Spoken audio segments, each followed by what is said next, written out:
Hi, welcome to episode 3 of the Curbside Chat, the video podcast series where we talk about the critical topics of the automotive aftermarket with the people who make it happen.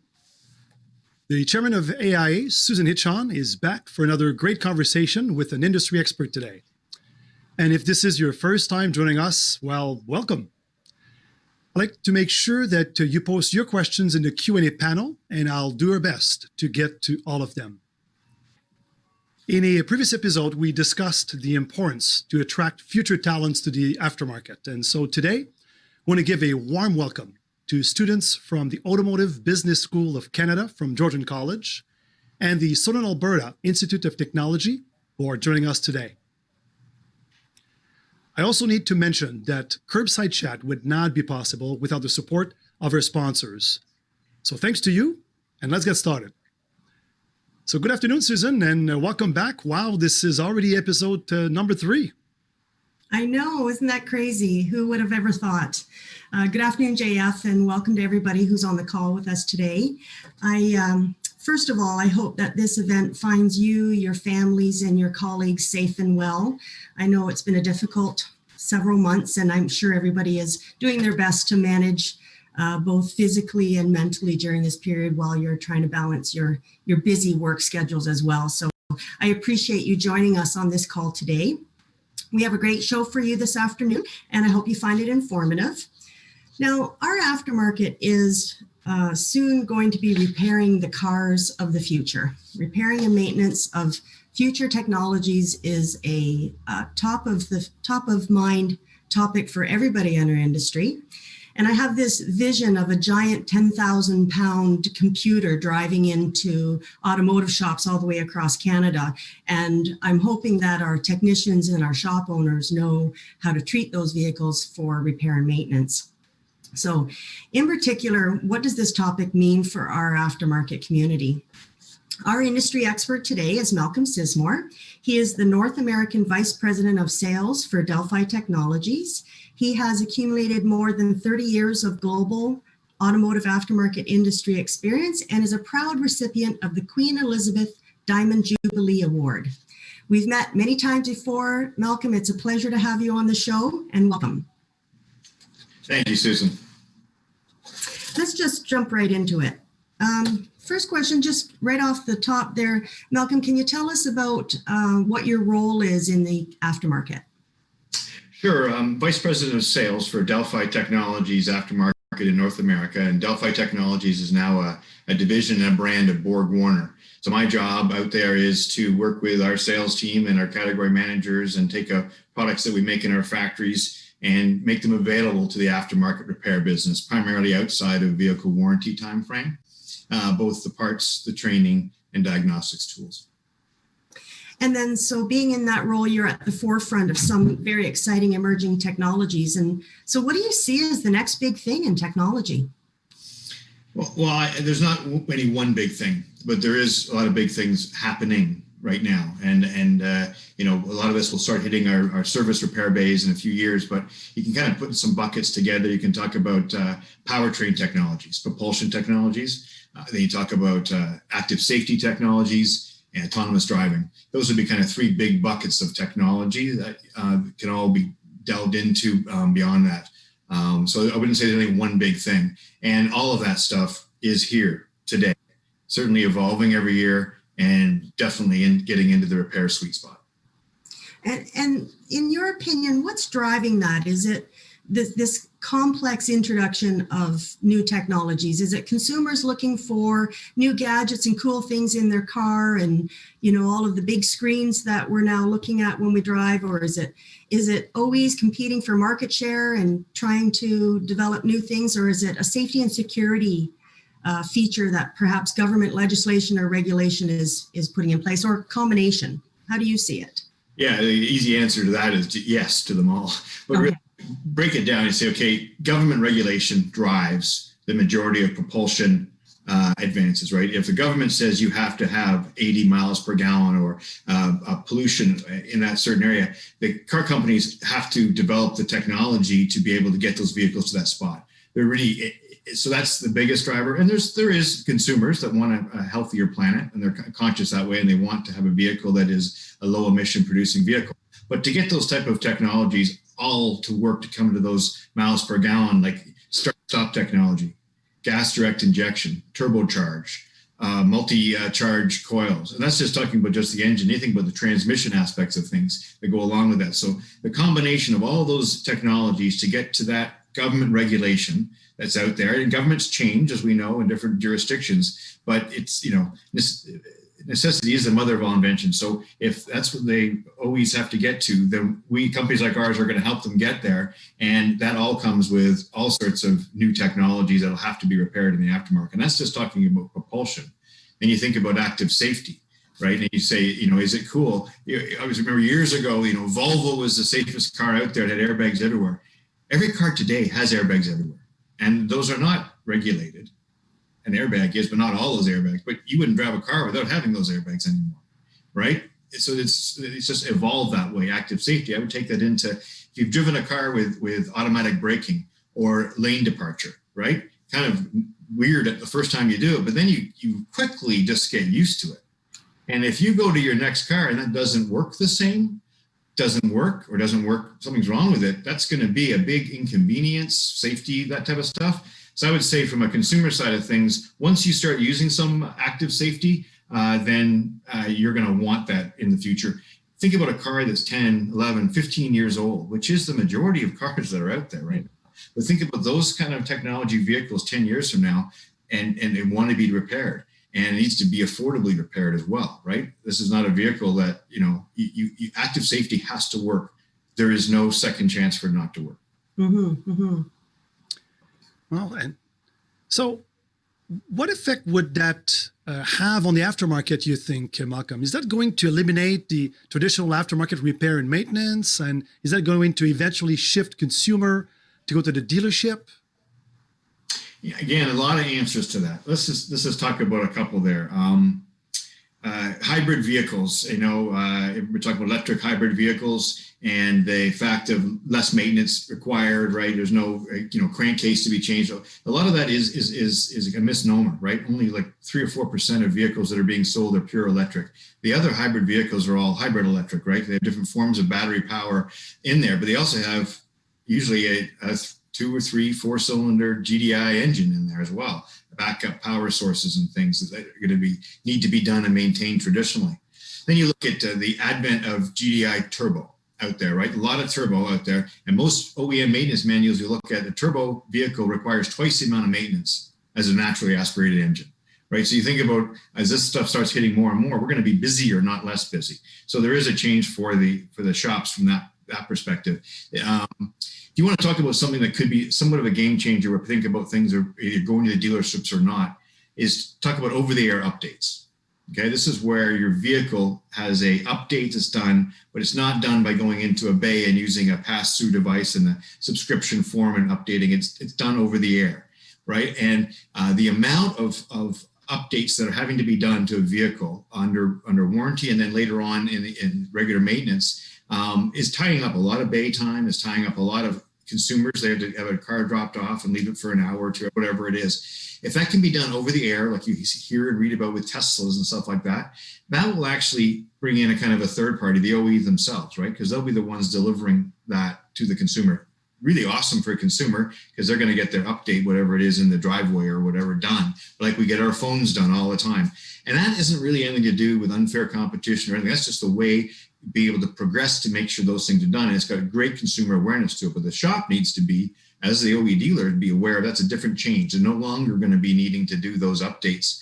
Now, that stuff is not proven yet. We got a lot of stuff happening in the, your center console, updating your radio and that kind of stuff. I'm not aware of too much over-the-air updates to do with active safety because you have to make sure these things are working well afterwards and stuff. But I think that's going to be a big game changer. You see that the billions of dollars that's being spent by the OEs at the dealership to pay for the warranty updates. So if it can be done over the air, it's a big game changer. And we just need to be cognizant of it at a shop level, realizing that's not what we're going to be doing.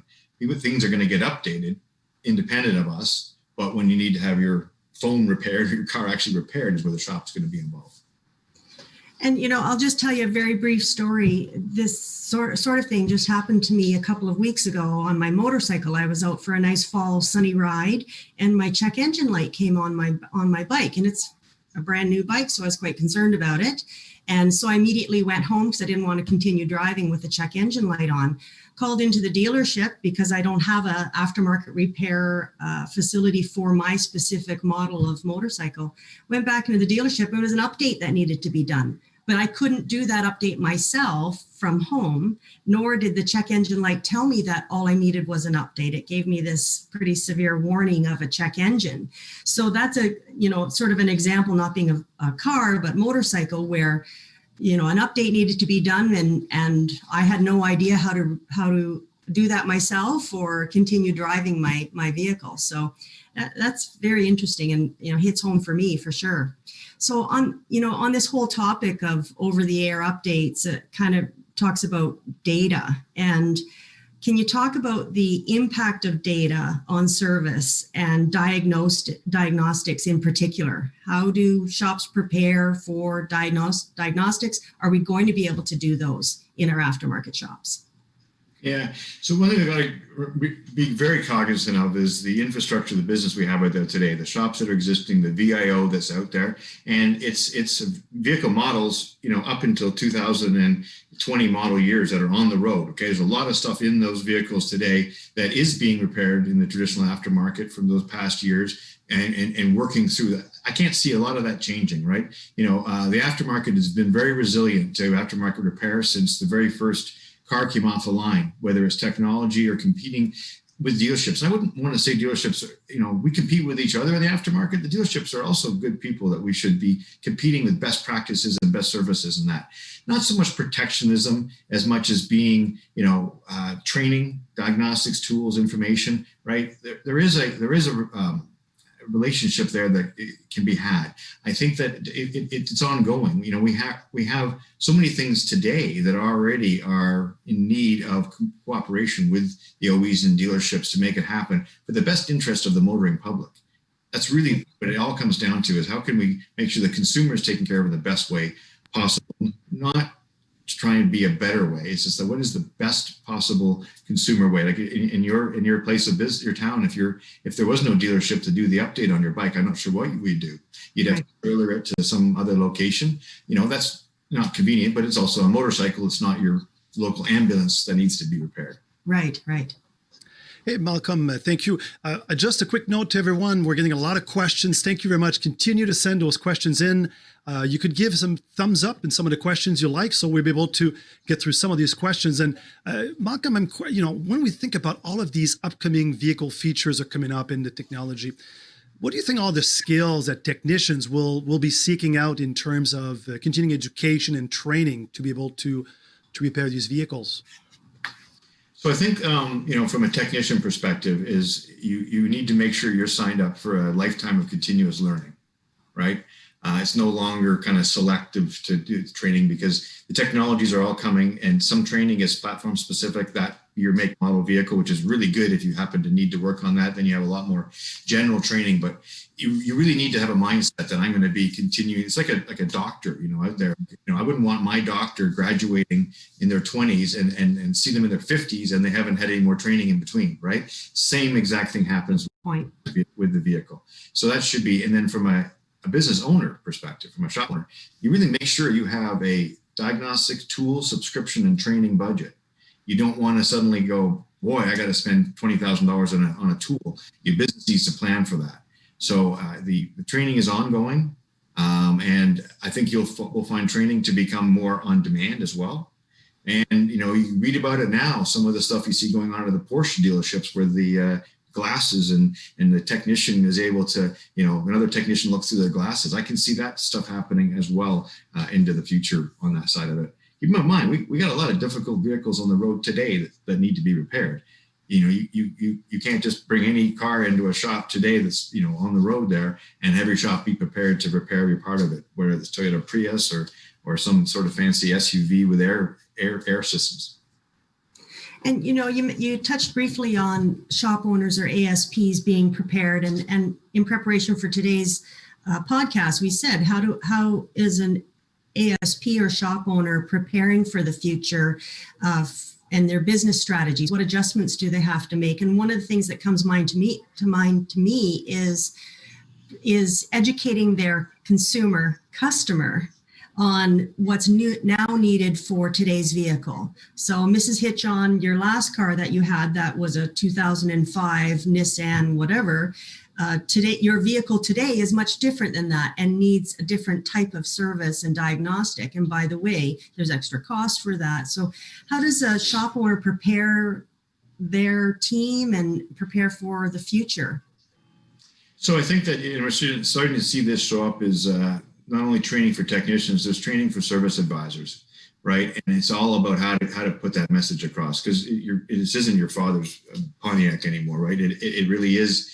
They are different, and talking to a lot of folks out there, thinking as the future rolls, and there is a lot of extended maintenance now with the oil changes going into the 20,000 kilometers. The shop needs to know that they need to make up those labor dollars and those gross margin dollars from those sales into diagnostics. Exactly. And put it in diagnostics, and it's kind of hard to sell diagnostics to a consumer, because our industry hasn't got the greatest reputation of being, we try and sell flutinator valves, right? So you really have to know, what is this difference going to make to the consumer, right? If I'm going to do this update on your vehicle, I'm going to do the diagnosis, what am I going to do? What's going to make this vehicle different today than it is 6 months from now? And you got to have a good answer.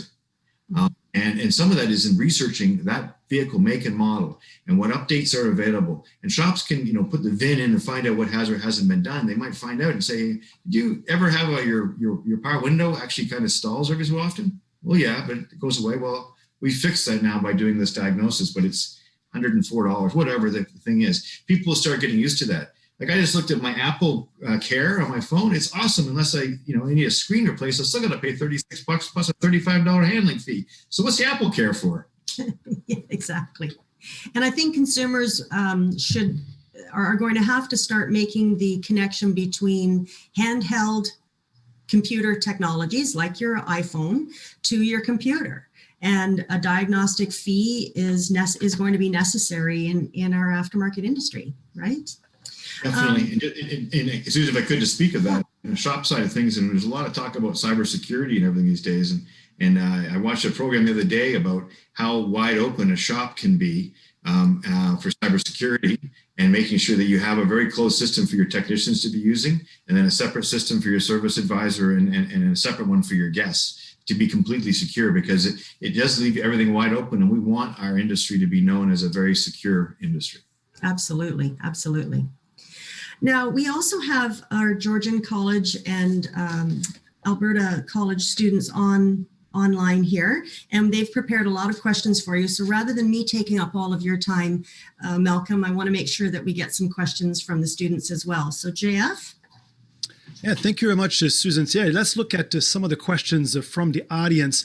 And first off, I'd like to thank you all for sending a lot of questions. And I know that you voted up some of these questions, so that's how I'll proceed. Malcolm, first questions from the student at Georgian College.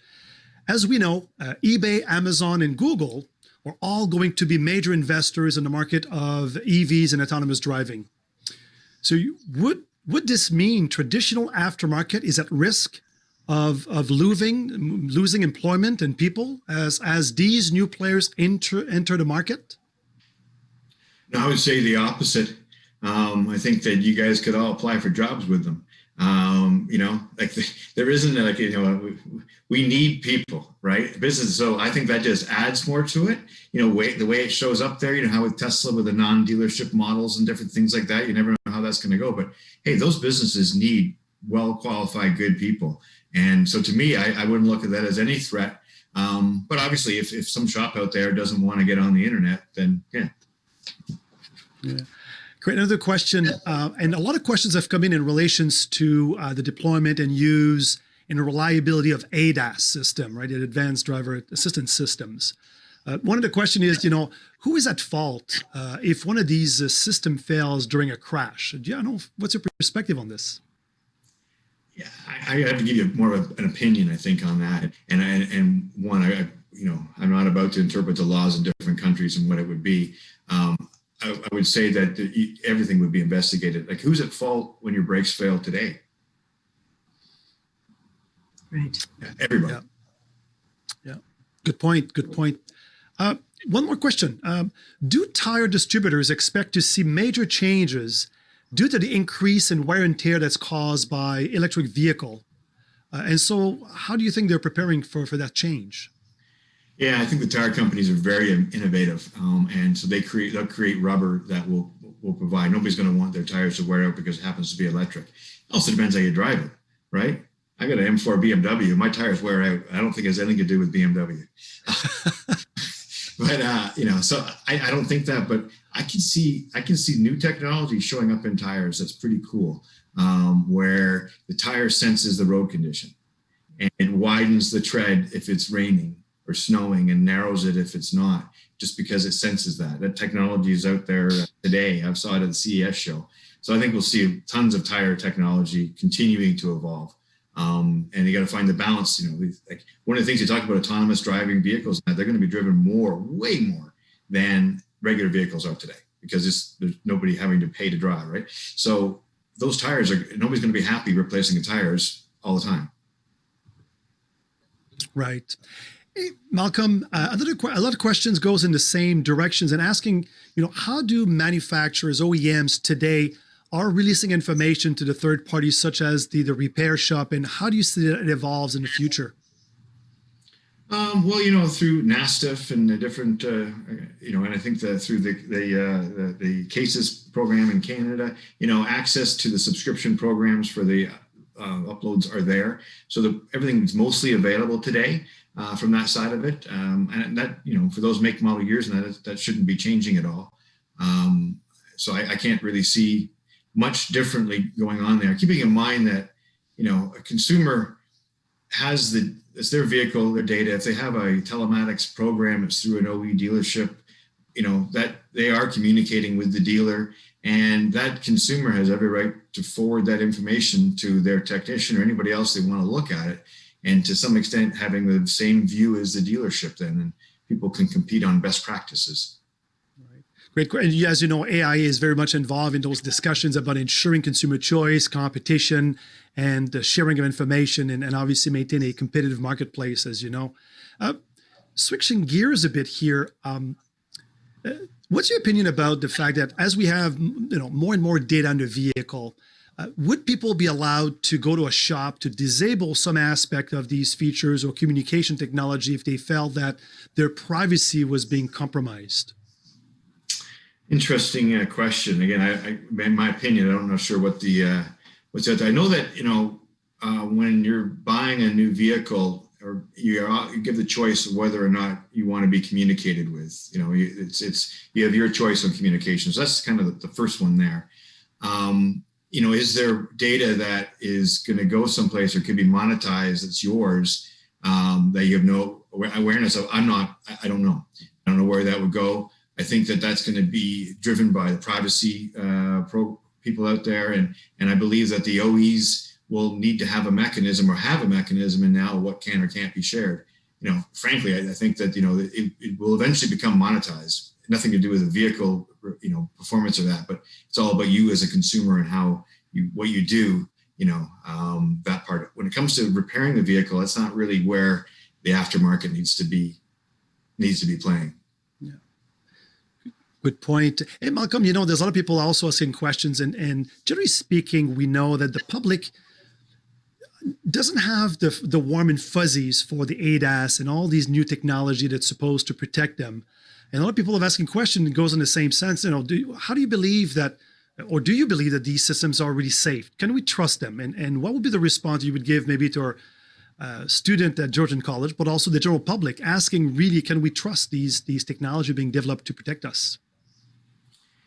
Yeah. So, like I was saying earlier, if you've used a vehicle with those type of technologies, it takes a few minutes. It doesn't take that long. It seems to be the human mind gets pretty used to it. And I think that, once you use something like an automatic braking, or if you've actually had to use an airbag, you pretty much want a car with an airbag always after that, right? So the same thing is happening with these technologies. And we hear about it a lot. People buy a vehicle, it comes with that, but they're turning everything off. You want to have to figure it out and that kind of stuff. Or I don't like it when, the steering wheel pushes back on me. Or maybe if you were in Europe and some of the stuff that's coming through there where your gas pedal pushes back at you, won't let you push forward. I don't think I like that idea, but that's one of the active safety ones as well, right? So there's going to be a balance, consumers saying, I want a vehicle, I don't want anything on it, I'll roll my own windows down, but then you'll want where, I want the best protection out there. And then you think about a generation that's grown up with only ADAS vehicles, right? They're not going to, what do you mean? I'm not going to, I rely on that. I actually don't use my brakes going in the garage all the time. It just stops. That's going to happen. That's great. Hey, Malcolm, any sense of, is there a place in the world that seems to be more more advanced and a little more ahead in terms of the adoption of these technology and be more prepared to embrace autonomous driving? Do you think there's a place in the world that maybe in Europe, or is it America, or is it other places in the world that people seems to be more able to and using these technologies? I think that's spotty. I wouldn't really want to make any specific comments. I know that our company at one time was very involved in Singapore. It was a very, you remember government regulations also play into that. Are you going to let, come and play with an autonomous vehicle in my town? Well, some people have said yes, some people said no. So I don't know there's any one place specific. I don't really know the demographics truly behind that. I think when it comes to autonomous type stuff, it's much more when you can monetize the commercial part of it. So you see, like in Las Vegas pre-COVID, a lot of autonomous stuff happening there because you don't see as many taxis there. But it's not like New York City where you have all little streets in New York City. Las Vegas, for the most part, pretty big and in around there, and you can put an infrastructure in place. So it's the mother of all necessity is going to create that. So I don't know anywhere specifically around the world that I would say is one place good or bad. I would choose Peterborough as the electric city. It's a great place to do stuff. Obviously, a place where you live, obviously. You live here, right? Yes. Yeah. Well, again, thank you to all of our students and the attendees today who've sent tons of questions. We obviously don't have time to get through all of them, but thank you very much for answering those questions, Malcolm. Now, back to you, Susan. Let's jump into some of our rapid fire questions. Sure. Thanks, Jeff. And just before that, Malcolm, I'm one of those people that certainly enjoys the new technologies in my vehicle, particularly with relation to safety. And when I get in a vehicle that doesn't have those things, I'm sure missing it. So just to finish up, we've prepared some rapid fire questions for you, and we'll have 5 questions and you have 2 minutes. So you ready? Sure. Okay. Your first question is, make and model of your first car. 1969 Cutlass Supreme. Nice. What is your favorite thing about working in the auto industry? It's a great margin opportunity business. Who would you want to play you in a movie of your life? Jesus Christ. Excellent. What advice would you tell your 18-year-old self?